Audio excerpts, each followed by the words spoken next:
ఘంటారావం నిఘా నీడలో ప్రతిధ్వని. కేటీఆర్ ఏసీబీ కేసులో కోర్టు తీర్పును స్వాగతిస్తున్నాం.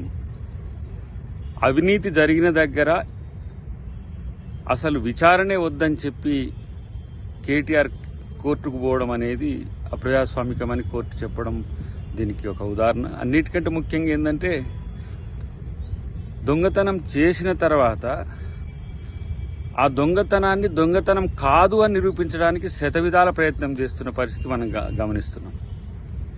ఈరోజు మానవ హక్కుల కోసం పోరాటాలు చేసేటోళ్లకు కోర్టులు బాసటగా ఉంటాయి తప్పితే, దొంగల హక్కుల కోసం పోరాటము, దోపిడీదారుల హక్కుల కోసం పోరాటం చేసేటోళ్లకు కోర్టులు, చట్టాలు సపోర్ట్ చెయ్యవనే విషయం కేటీఆర్ తెలుసుకుంటే మంచిది.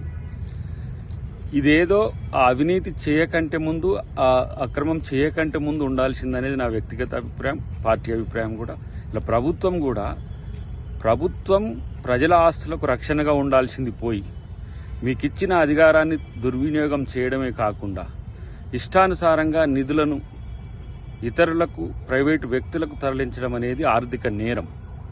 అది ప్రజాప్రతినిధిగా ఉన్నప్పుడు ఇంత సోయిని మర్చిపోయి కేటీఆర్ చేసిన ప్రయత్నానికి ఈరోజు ప్రభుత్వం చర్యలు తీసుకోవడానికి వచ్చింది. దానికి కోర్టుల మద్దతు ఉండడం అనేది కూడా ఇది స్వాగతించాల్సిన అంశం.